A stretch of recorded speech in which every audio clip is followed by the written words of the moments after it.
आज हरियाणा के जींद में किसानों की महापंचायत हुई। इस महापंचायत के दौरान कंडेला खाप के प्रधान टेकराम कंडेला ने केंद्र सरकार के सामने 5 अहम प्रस्ताव रखे हैं। इस महापंचायत में राकेश टिकैत भी मौजूद थे। 5 प्रस्ताव। सबसे पहला प्रस्ताव है तीनों कानून रद्द किए जाए। दूसरा प्रस्ताव है एमएसपी पर कानूनी जमानत बनाया जाए। तीसरा प्रस्ताव है स्वामीनाथन की रिपोर्ट को लागू किया जाए, क्योंकि किसानों की आर्थिक स्थिति सीधी खराब हो गई है। हर रोज आत्महत्याएं कर रहे हैं। और केंद्र सरकार में तो ये है एक प्रस्ताव, वह किसानों के जितने भी भारत में कर्जा है उसको सारा का सारा माफ करे। एक प्रस्ताव ये है। और हमारे जो 200-300 आदमी और जो पकड़ रखे हैं पुलिस ने 26 जनवरी के दिन, उस दिन को रिहा किया जाए और उन ट्रैक्टरों को और जो ट्रैक्टर वो पकड़ रखे हैं उनको छोड़ा जाए और जितने पर जो मुकदमे बनाए हैं वह वापस लिए जाए। और जो लाल किले पर जो घटना घटी उसका आप सबने बेड़ा पट गया। जी, ये 5 अहम प्रस्ताव रखे गए। इस पूरे मौके पर राकेश टिकैत ने क्या कुछ कहा, सुनिए। आप लोगों का साथ चाहिए, आप लोगों का साथ चाहिए। दिल्ली अपने आप किलेबंदी दिल्ली न करे। जब राजा डरता है तो किलेबंदी करता है। जब जब राजा डरता है, जब जब राजा डरता है, कटीले तार जब अपने खेतों में नहीं लगाते, वे वहां पर लगाए गए। अगर इस नौजवान ने गद्दी वापसी की बात कर दी तो क्या करोगे? अगर इसने गद्दी वापसी की बात कर दी तो क्या करोगे? आप अपना काम कर लो, ये बिल वापसी ले लो, एमएसपी पे कानून बना लो। हमारा जो गठबंधन के लोग हैं, जो हमारे लोग हैं, जो हमारी कमेटियां हैं, उनसे बैठ के बात कर लो। न कमेटी के सरपंच बदले जाएंगे, न कमेटी का ऑफिस बदला जाएगा, न हम युद्ध में घोड़े नहीं बदलते, उन्हीं घोड़े का लड़ाई लड़ जाएगी। हमारी बहुत मजबूत है, आपकी सपोर्ट चाहिए। आपको दिल्ली कोच करने की अभी जरूरत नहीं। कुछ खास मेहमान हमारे साथ इस वक्त जुड़ चुके हैं, मिलवा देता हूं आपको, उसके बाद हम चर्चा की शुरुआत करेंगे। हमारे साथ विजेंद्र नेहरा भारतीय जनता पार्टी की तरफ से जुड़े हुए हैं। नेहरा जी, बहुत बहुत स्वागत है आपका। रजत पंजेटा जी इनेलो की तरफ से हमारे साथ जुड़े हुए। रजत जी, बहुत बहुत स्वागत है आपका। और अक्षांश पंडित जी हमारे साथ इस वक्त जुड़े हुए हैं, भारतीय किसान यूनियन उत्तर प्रदेश के प्रदेश महासचिव हैं। बहुत बहुत स्वागत है अक्षांश जी। सबसे पहला सवाल अक्षांश जी मैं आपसे आज जानना चाहता हूं, किन लोगों की रिहाई की मांग कर रहे हैं आप लोग? मेरे हिसाब से उन्हीं लोगों की बात हो रही है रिहाई की, जिन लोगों को फर्जी तरीके से आंदोलन न कर देने की आवश्यकता थी, जो आंदोलन नहीं कर पा रहे थे लोग और जबरदस्ती जो आंदोलन में आना चाह रहे थे। क्या अक्षांश पंडित को या भारतीय किसान यूनियन को या किसान मोर्चा को हम अदालत समझें, जो आप लोगों ने क्लीन चिट दे दिया? तो क्या सरकार को अदालत समझा जाए? अभी तो मामला अदालत में जाएगा ना। तो हम लोग ये क्या ऐसा इस न्याय व्यवस्था में और सरकार की व्यवस्था में मुकदमा वापसी की कोई व्यवस्था नहीं होती है क्या? आप भी इस चीज को बहुत मुकदमा वापस चाहते क्यों हैं? चाहते क्यों हैं कि मुकदमा वापस हो? अगर वो निर्दोष हैं तो वो अदालत में बरी हो जाएंगे। बिल्कुल सही बात है। तो फिर वापसी की मांग क्यों? वापसी की मांग केवल इसलिए है कि क्या 4 लेयर 5 लेयर सिक्योरिटी लगाने की जरूरत थी एक व्यक्ति को? सवाल को डेविएट मत कीजिए। सवाल ये है कि वापसी की मांग क्यों? अगर आपको अदालत पे पूरा भरोसा है कि अगर वो निर्दोष हैं तो वहां से बरी हो जाएंगे, तो फिर उन लोगों को रिहा करने की मांग क्यों? अब आपकी जो बात आपने कहा वही मैं आपको कहना चाह रहा था। आपने कहा कि सवाल का डिनाई नहीं कर रहा हूं और सवाल का ही उत्तर मैं आपको दे रहा हूं। आप समझने का थोड़ा प्रयास ये करें कि क्या वो लोग जो लगातार ये आंदोलन में आना चाह रहे थे, मैं आपके बिंदु में आऊंगा, मुझको 1 मिनट थोड़ा एक्सप्लेन करने का मौका दिया जाएगा थोड़ा सा। जो लोग आंदोलन में आ रहे थे, जिन पर फर्जी तरीके से सरकार या सरकार के लोगों के द्वारा, जो प्रशासन के द्वारा फर्जी तरीके से मुकदमे लगाए गए हैं, और 10 वार्ता जो किसान और सरकार के बीच में चली है, जिस 10 वार्ताओं में सरकार किसानों को नहीं संतुष्ट कर पाई है, और 11वीं वार्ता के लिए भी किसान अभी भी तैयार है, और हमको न्यायपालिका में जो अपने का पूर्ण भरोसा है। लेकिन हम भी अपनी बात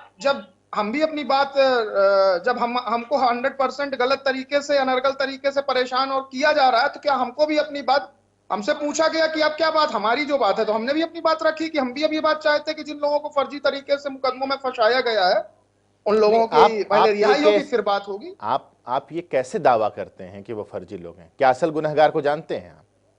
नहीं, बिल्कुल ठीक बात है। ये कैसे आप दावा करते हैं? हम कह रहे हैं कि जो जांच की प्रक्रिया उसको लंबा न करके उसमें जल्दी जांच की जाए। अगर वो दोषी है तो उनकी वापसी न की जाए, हाँ, और अगर वो निर्दोष है तो उनकी वापसी की जाए। तो प्रस्ताव में ये बात होनी चाहिए ना कि जांच को जल्दी से जल्दी मुकम्मल किया जाए। प्रस्ताव जो आप 5 प्रस्ताव दे रहे हैं, उस 5 प्रस्ताव में आप ये कह रहे हैं कि उन किसानों को या जो भी लोग हैं, उपद्रवी हों, जो भी, जिनकी भी आप रिहाई की मांग कर रहे हैं, जिनका आपका दावा है कि गलत तरीके से फंसाया गया उनको, आप ये कह रहे हैं उनको रिहा करो। आप ये तो नहीं कह रहे ना, प्रस्ताव में तो ये इसका बात का जिक्र ही नहीं कि जांच को तेजी से आगे बढ़ाओ। अरे जब मुकदमा वापसी की प्रक्रिया होती है, उस मुकदमे वापसी की प्रक्रिया का ही अंश जांच है। साहब, मुकदमा वापसी और जांच को आगे बढ़ाना, ये दोनों चीजें अलग अलग है ना साहब। अगर मैं ये कहूं कि जांच को आगे बढ़ाइए, यानी कि मैं ये नहीं कह रहा कि उनको रिहा कर दीजिए, आप तो कह रहे हैं कि उस दिशा में जांच को आगे बढ़ाइए कि आप इनको रिहा कर दें। अब वही नहीं, ये जब भी किसी भी आज तक जिनके जिनके मुकदमे वापसी किए गए हैं, उन मुकदमे वापसी के लिए हमेशा जांच के ही अंतर्गत लोगों को गुजरना पड़ा है। और हमारे तो शब्दों को हमारे शब्दों का हेरफेर क्यों कर रहे हैं? शब्दों का हेरफेर क्यों कर रहे हैं? शब्दों को ही हमेशा पकड़ा गया है, और फिर से सर जो शब्द कहा जाएगा उसी को पकड़ा जाएगा ना। अगर आप ये कहते हैं कि जांच को आगे बढ़ाइए, तो हम ये कहते हैं कि हाँ जी चलिए, किसान ये कह रहे हैं जांच को आगे बढ़ाइए। आप कह रहे रिहा कर दीजिए, तो हमने पूछा कि क्यों रिहा किया जाए, इसके पीछे क्या वजह है? हाँ, रिहा शब्द का अर्थ ही यही है कि भाई रिहा तभी किया जाता है, या जिनके आज के पहले भी, पूर्व में जिनके भी मुकदमे वापसी हुए, जिनको भी वापसी किया गया, उनकी प्रॉपर एक जांच होती, पूरी प्रक्रिया होती, तभी रिहा कर दिया जाता है। ऐसा कभी नहीं होता। उसके बाद मामला अदालत में जाएगा, जिरह होगी, तभी तो रिहाई होगी ना साहब। जब अदालत कह देंगे कि बाइज्जत बरी करते हैं हम इनको। उसी बात का मैं आपको फिर एक उत्तर देता हूं। जिस प्रकार हमेशा से जितने राजनीतिक दल होते हैं, वो कहते हैं संसद घेराव करने चला जाएगा, लेकिन कोई आज तक, क्या संसद घेराव में, क्या कोई आज तक संसद के अंदर गया क्या?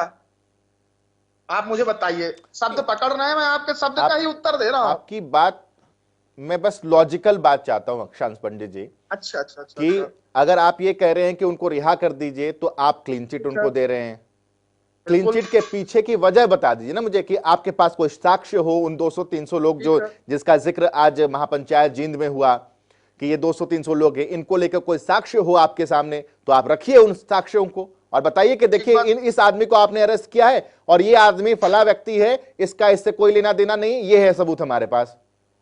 उनमें सैकड़ों की संख्या में ऐसे भी लोग हैं, बिल्कुल करंट में, चूंकि आज डिबेट के दौरान मेरे पास वो वीडियो या वो तथ्य करंट टाइम में उपलब्ध नहीं, लेकिन अगली जब भी मैं डिबेट में आपके पास आऊंगा डाटा के साथ प्रॉपर, कि ये लोगों को अगर अगली बार इस मसले पर ना भी डिबेट हो पाई, तो भी मेरी ये गुजारिश है आपसे अक्षांश पंडित जी, कि जिस नंबर से आपको कॉल किया गया था कि आप इस डिबेट में शरीक हों, उसी नंबर पर बात करके वो व्हाट्सएप कर दीजिएगा। हम पूरी जिम्मेदारी के साथ अपने चैनल पर उन तमाम चीजों को दिखाएंगे जो भी आप साक्ष्य पेश करना चाह रहे होंगे। बिल्कुल, मैं उस पर पूरी कोशिश करूंगा आपके पास। अब मैं विजेंद्र नेहरा जी के पास चलता हूं, भारतीय जनता पार्टी के प्रवक्ता हमारे साथ जुड़े हुए। नेहरा जी, क्या इस मसले का कोई समाधान नहीं? क्योंकि किसानों ने एक तरीके से अक्टूबर-नवंबर तक की बात कर दी है, राकेश टिकैत जी ने। आप लोगों ने गेंद उन्हीं के पाले में रखा है कि हमने तो अपना जो बेस्ट करना था हम कर दिए हैं, इससे ज्यादा हम कुछ कर नहीं सकते। दिल्ली को आप लोगों ने ऐसा बना दिया जैसे हम युद्ध के लिए तैयार हो रहे हैं। क्यों साहब, किससे युद्ध करने जा रहे हैं? साकेत जी देखिए, आपको सबसे पहले मैं बताऊं कि पहले तो टिकैत साहब 2024 तक की बात कर रहे थे, अब तो कम से कम वो अक्टूबर-नवंबर पे आ गए हैं धीरे धीरे। हो सकता है वो कहें कि 2-4 दिन में आंदोलन समाप्त कर देंगे हम धीरे धीरे, लेकिन मैं आपको बताना चाहूंगा कि ये लोग ना तो कानून को मानते हैं, ना संविधान को मानते हैं। ये सड़कों पर बैठ करके तो कानून बनाना चाहते हैं और जिस तरह से इन्होंने अपनी मांगों में नई नई चीजों को ऐड किया है साकेत जी, ये पहले कह रहे सड़कों थे पर साकेत जी बैठने के लिए कि किसने लाल मजबूर किले पे, किया इन्हें विजेंद्र नेहरा जी? क्या कह रहे हैं जी? मैं पूछ रहा हूं कि सड़कों पर किसानों को 70 दिन से बैठने के लिए मजबूर किसने किया है? अभी मैं बताता हूं ना किसने मजबूर किया है। सबसे पहले साकेत जी, जब लाल किले पे उपद्रव हुआ था, इन्होंने कहा था भारतीय जनता पार्टी के कार्यकर्ता हैं, जब उन पे कार्रवाई हो रही है तो ये कह रहे हैं उनको रिहा करिए, और पंजाब ने तो 70 वकीलों की फौज उनके पक्ष में उतार दी है, कांग्रेस पार्टी कह रही है इनको छोड़िए। इसका मतलब आप ये मान के चल रहे हैं कि उपद्रवी आपके बीच में से थे, और जब दिल्ली पुलिस उन पर कार्रवाई कर रही है तो आप कह रहे हैं उनको रिहा करेंगे तभी हम बातचीत करेंगे। तो आप एक बात बताइए, ना आपके ऊपर सरकार के ऊपर विश्वास है, ना सरकार के मंत्रियों के ऊपर विश्वास है, ना माननीय सर्वोच्च न्यायालय द्वारा बनाई हुई कमेटी के ऊपर आपको विश्वास है, आप विश्वास किसके ऊपर करेंगे? और नेहरा जी, जहां तक बात सवाल है तो ये साकेत भी जी, उठ रहा है ना कि क्या, चलिए मैं ये सवाल किसानों की तरफ से भी उठ रहा है कि क्या जिन लोगों को आपने वाकई अरेस्ट किया है या दिल्ली पुलिस ने अरेस्ट किया है वो वाकई संलिप्त थे उन उपद्रव में, या फिर आपने उन लोगों को अरेस्ट कर लिया, उन लोगों को नहीं अरेस्ट किया जो उपद्रव में वाकई शामिल थे? आपने उन लोगों को अरेस्ट कर लिया जो किसान हैं, जिनका इस उपद्रव से लेना देना नहीं है। ये आरोप है, ये आरोप है। सबसे पहले साकेत जी, सबसे पहले सीसीटीवी की फुटेज में, पुलिस की जांच में जो लोग दोषी पाए गए हैं, जो उपद्रव में शामिल थे, जिन्होंने तिरंगे का अपमान किया, वहां पे तोड़फोड़ किया, उनको अरेस्ट किया गया है। और ये कोर्ट के संज्ञान में पूरा मामला है। कोर्ट में जब जांच चल रही है और जब कोर्ट में विषय जाएगा तो वो तय करेंगे कि वो ठीक है गलत है। अगर कोई गलत होगा तो वो रिहा हो जाएगा और जो दोषी है उसको सजा मिल जाएगी। ये तो कोर्ट का और पुलिस का काम है। किसान ठीक है, आप बीच में मेरे उस कहां से आ सवाल रहे का हैं? जवाब दे और दीजिए कि 70 दिन से अगर ये सड़क पर है तो कौन जिम्मेदार है? देखिए, अगर जिम्मेदार है तो कौन जिम्मेदार है? कल को जो समर्थन वाले जो किसान हैं, अगर वो भी रोड पे आ जाएंगे तो उसका कौन जिम्मेदार है? 600 से अधिक किसान संगठनों में से अगर 40 विरोध कर रहे हैं, उसमें से भी 4-5 संगठन इनका साथ छोड़ चुके हैं, वापस ले चुके हैं अपना समर्थन। अगर ये बैठे हुए हैं वहां पे, जिद पे अड़े हुए हैं, सरकार ने हर तरह की बात मान ली है। साकेत जी, जो कानून आज अस्तित्व में नहीं है उसके लिए आंदोलन कर रहे हैं ये लोग। माननीय सर्वोच्च न्यायालय ने रोक लगा दी है, सरकार ने 1.5 साल तक इनको स्थगित करने की बात कही है। उसके बावजूद अगर ये धरना प्रदर्शन आंदोलन जारी रखे हुए हैं तो पहली बार देश के इतिहास आपको नहीं में जो लगता कानून विजेंद्र नेहरा अस्तित्व जी, में नहीं है आपको उसके नहीं लिए लगता कोई विजेंद्र आंदोलन कर रहा नेहरा है? जी साकेत जी, कि जब किसान पंजाब के रेलवे ट्रैक पर बैठे थे तभी सरकार अगर संजीदा हो जाती, तभी सरकार अगर बातचीत करना शुरू कर देती तो इस मसले का समाधान वहीं पर हो जाता? देखिए साकेत जी, 45 घंटे से अधिक समय तक 11 दौर की वार्ता जो सरकार ने की है वो पूरे गंभीरता दिखाते हुए की है। और साकेत जी, मुझे बताइए, 5 दिसंबर 2020 को सरकार ने किसान संगठनों के बीच में जो लिखित प्रस्ताव भेजा है उसमें भी इनकी मांगे ठीक है, थी, एक काउंटर उन सबको अक्षांश मान लिया पंडित जी साकेत आपको करना चाह रहे हैं, उसके बाद कांग्रेस और इनले दोनों के पास आएंगे। अब साकेत जी, मैं आपको एक बात बताऊं, लोग सब 10 दौर की वार्ता की बात करते हैं, लोग 11 दौर में वार्ता की बात कर रहे हैं। मैं विजेंद्र जी आपसे निवेदन करना चाहता हूं, पंजाब में जो आंदोलन, कितने समय, लंबे अरसे में पंजाब में आंदोलन चला, आज पूरे देश के किसानों को क्यों दिल्ली आना पड़ा? इस पे कोई क्यों बात नहीं कर रहे हैं आप?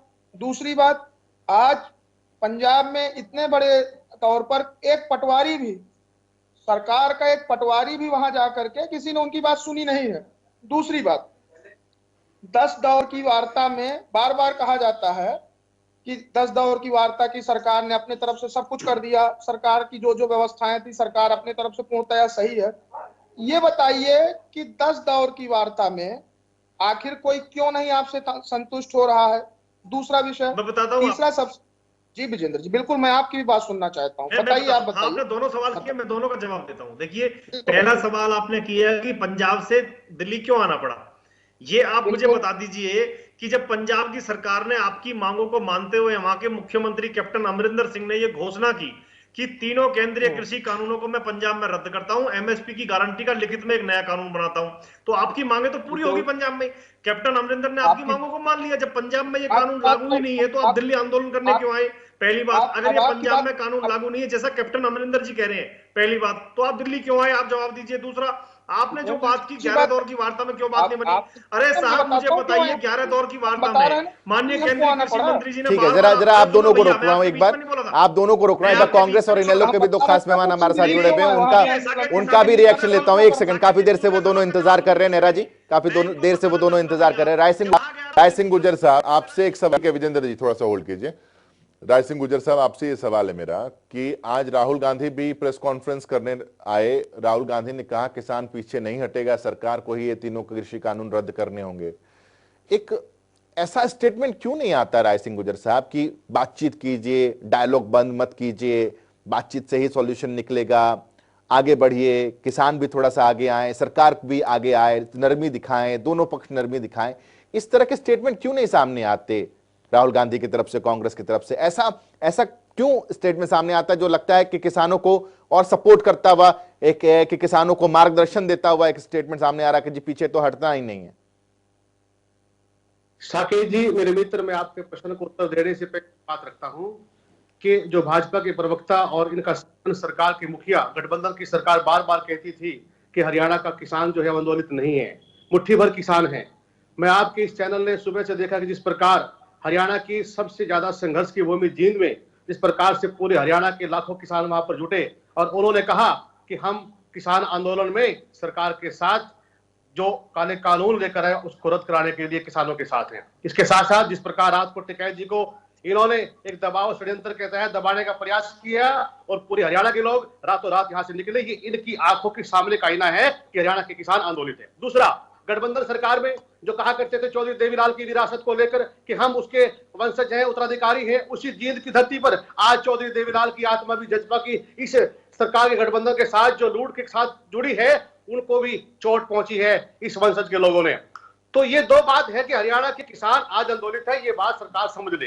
दूसरी बात जो आपने कही आदरणीय राहुल गांधी जी की, राहुल गांधी जी ने आज नहीं आरंभ से लेकर कहा है कि किसानों का आंदोलन है, किसान बात करना चाहते हैं और किसान तीनों कानून रद्द करना चाहते हैं। उसको लेकर सरकार बात करे, संवाद करे। ना इन्होंने राज्यसभा में किसी प्रकार से मौका दिया, ना बाद में पहले संगठनों को बुलाया। तो पूरी तरह से क्योंकि सरकार चंद उद्योगपति मित्रों की विरासत को, उनके उत्तराधिकार को, उनके कानून को बनाकर बिकी हुई है और केवल उनका ही देखती है, जनता का और किसानों का नहीं देखती। तो राहुल गांधी जी बार बार ये कहते हैं कि किसानों के साथ संवाद करे और सरकार डराए नहीं, धमकाए नहीं, झुकाए नहीं। जिस प्रकार से 26 जनवरी के किसान परेड में किसानों को, आंदोलित किसानों को देशभक्ति का पाठ ये लोग, ठीक है, आपको कुछ काउंटर अक्षांश जी करना चाह रहे हैं, एक बार जरा अक्षांश जी बोलिए, उसके बाद पंजेटा जी आ रहा हूं तुरंत आपके पास।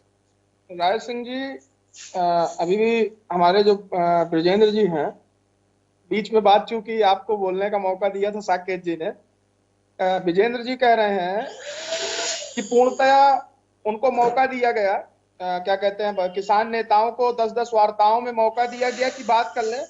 आपने नहीं, मेरे सवाल का जवाब दीजिए पहले कि पंजाब में कानून रद्द तो रेल की पटरी पर क्यों बैठे थे आप? जवाब दीजिए इसका। पंजाब में जब कैप्टन अमरिंदर ने कानून रद्द कर दिया, फिर किस बात को आंदोलन कर रहे थे पंजाब के किसान? जवाब दीजिए पहले सवाल का। पंजाब के लिए बनाया गया क्या विजेंद्र जी? पंडित जी भागिए मत, पंडित जी विजेंद्र जी, ये आंदोलन ये, अरे भैया सुनो, मेरे सवाल का जवाब दे दो आप कि कैप्टन अमरिंदर कह रहे मैंने तीनों कानून रद्द कर दिए पंजाब में। ठीक है, नेहरा जी सुन लीजिए, नेहरा जी सुन लीजिए, सुन लीजिए, सुना भी तो करिए कि बोल रहा हूं, सुनिए मैं बोलिए। क्या बोलना चाह रहा हूँ। बोलिए। जो पंजाब की आप बात करते हो, तो क्या एमएसपी या जो भी तीनों काले बिल आए, क्या ये तीनों बिल क्या केवल पंजाब के लिए आए हैं क्या?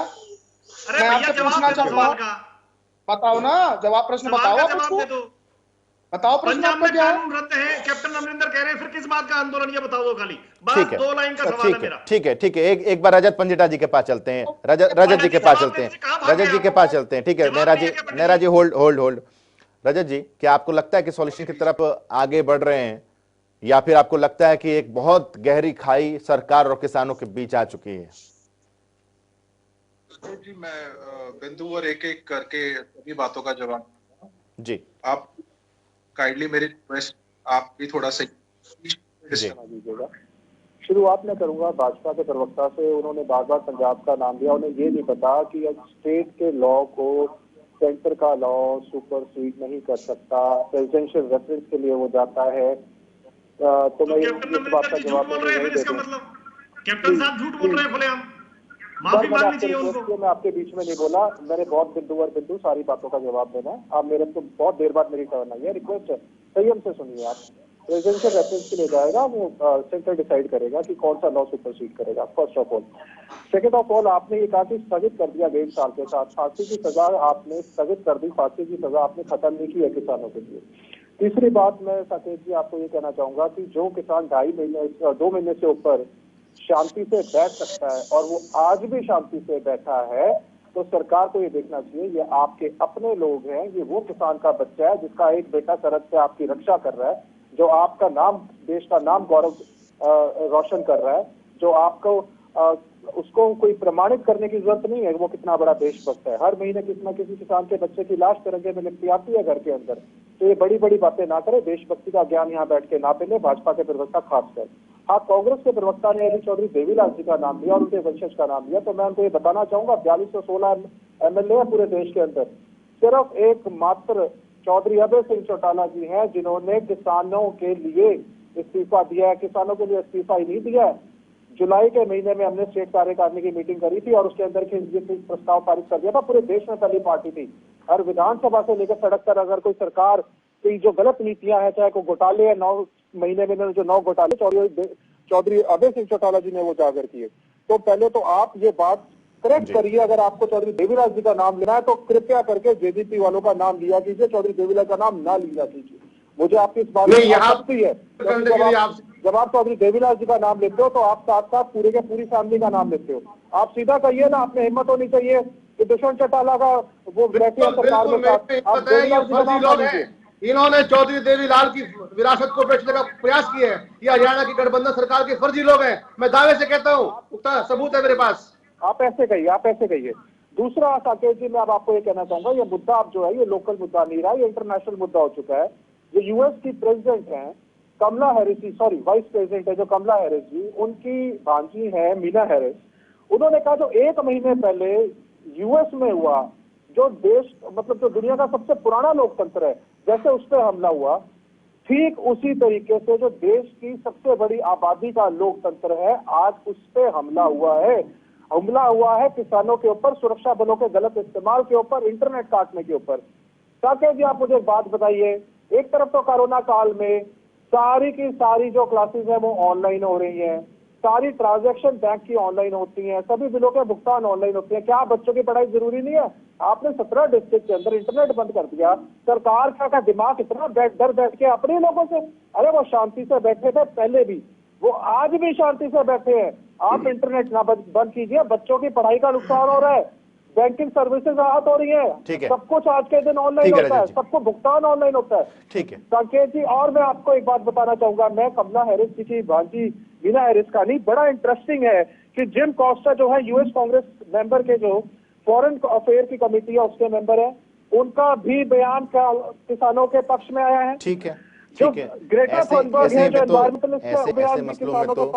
ऐसे मसले में रजत पंडिजेटा जी, ये लगता है कि बेगानी शादी में अब्दुल्ला दीवाना हो जाता है, उसी तरीके के मसले हैं कि और भी बहुत सारे आज ट्वीट्स आए हैं ऐसे ऐसे महिला कलाकारों की जिनके बारे में जिन्हें शायद ही किसानों के बारे में कुछ पता हो, वो भी ट्वीट कर रहे हैं। खैर अक्षांत जी एक सवाल मेरा आपसे ये है कि राकेश टिकैत ये क्यों कहते हैं कि अक्टूबर नवंबर तक की तैयारी कर लीजिए, इसके पीछे की वजह क्या है? क्या किसान इस फ्रेम ऑफ माइंड में हैं कि अक्टूबर नवंबर तक जाना है?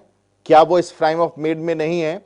क्या उनके दिमाग में ये बात नहीं है कि सॉल्यूशन निकालना है, बीच का रास्ता निकालना होगा, लचीला रुख अपनाना होगा थोड़ा सा? साकेत जी, अगर किसान नेताओं के मन में, केवल मैं माननीय राकेश टिकैत जी की बात नहीं करता हूँ, वो कोई भी किसान लीडर जो उस सरकार के द्वारा संवाद करने के मीटिंग के दौरान वहां जाते थे, अगर ये इच्छा किसान नेताओं में, आपकी बात का सीधा मैं बायकाट कर रहा हूँ, अगर किसी भी किसान लीडर के मन में ये बात होती कि हमको इसका बीच का समाधान का रास्ता नहीं निकालना है, तो जितनी बार सरकार के द्वारा मीटिंग के प्रस्ताव दिए गए वहां न जाते। दूसरी बात, किसानों जब इतनी बड़ी ताकतवर सरकार जिसके अंडर में पूरे देश के एक एक कर्मचारियों से मातहत सरकार उनकी, पूर्ण बहुमत की सरकार उनकी, अब इस लोकतंत्र में दो ही चीज हमारे पास बचती है। एक बचता है हमारा व्यक्तिगत अपना खुद का वोट, और उसके पहले जो हमको संविधान अधिकार देता है आंदोलन करने का, तो वो एक आंदोलन, और हमारे संगठन के लोग अपने लोगों का आह्वान तो करेंगे ही, जो स्थितियों के अनुरूप कल की थोड़ा सा 1 मिनट और दे, 1 मिनट केवल, बस लास्ट 1 मिनट। कि कल की डेट में अगर कल की डेट में सरकार अपने 3 वापसी कर लेती, कल से आंदोलन समाप्त हो जाएगा। अक्षांश जी, सरकार ने ये कहा कि हम 1.5 साल तक रोक देते हैं इसको, हलफनामा सुप्रीम कोर्ट में दे देते हैं, आपके साथ मिलकर के एक समिति बना लेते हैं और हम कानून में जो भी रद्दोबदल करना होगा वो कर देंगे। तो इसमें सर आपत्ति क्या है? सरकार ने तो 15 लाख रुपए देने की भी बात कही थी। सर सुप्रीम कोर्ट में हलफनामा तो नहीं दिया था ना? उस पर उत्तर देता हूं आपका। सरकार ने ये कहा था कि 100 दिन के अंदर काला धन वापस लाएंगे। सर 100 दिन का अक्षांश पंडित जी, सुप्रीम कोर्ट में एफिडेविट देना, इसकी अहमियत समझ रहे हैं आप? 100% समझ रहा हूं। फिर इसमें इसको और उस चीज की तुलना करना क्या वाजिब है? ठीक है, नहीं, मैं उसकी तुलना का मैं आपको उसका भी आंसर देता हूं। सुप्रीम कोर्ट में जो मेंबर बने हुए हैं अभी, वही लोग मेंबरान बने जो लोग क्या बोलते हैं उस मतलब क्या आपको न्यायपालिका पर भरोसा नहीं रहा? पूर्ण भरोसा है। तो पूर्ण भरोसा है तो सर वहां पर अगर एफिडेविट दिया जा रहा है, फिर आप कहते हैं कि सुप्रीम कोर्ट ने जो कमेटी बनाई है वो ऐसे ही लोगों को चुन लिया, इसका मतलब आपको न्यायपालिका पर, न्यायाधीश पर कोई भरोसा ही नहीं है। आपको ये लगता है कि वो लोग वैसे ही लोगों को चयन कर रहे हैं जो कि इस कानून के पक्ष में है पहले से? नहीं, मैं उसका आपको बताना, आधी बात पे ही पूरी बात हो जाती है। तो आधी बात भी गलत ट्रैक पर जाएंगे तो वहीं पे रोकना पड़ेगा ना सर। सही ट्रैक पर चलेंगे तो मैं बोलने दूंगा पूरा आपको। चलिए अच्छा, मैं बताता हूँ आपको। उन्हीं में से जब 4 मेंबर बने, उन्हीं में से एक मेंबर साहब ने। हाँ अक्षांश जी बोलिए, एक बार जल्दी से बोलिए, वक्त कम है, आपकी बात जरूरी है। एक मेंबरान साहब ने उन्हीं में से इस्तीफा दे दिया। उन्होंने कहा कि मैं किसानों के साथ हूं, इस बिल के साथ हूं। उन्होंने अपना इस्तीफा दे दिया। माननीय सर्वोच्च न्यायालय में एक मेंबर साहब थे, उन्होंने अपना इस्तीफा दे दिया। नहीं सर, चलिए छोड़िए। राय जी कुछ कहना चाह रहे हैं? राय सिंह बोलिए। 1 सेकंड नेहरा साहब, बहुत टाइम दिया आपको। राय सिंह जी बोलिए।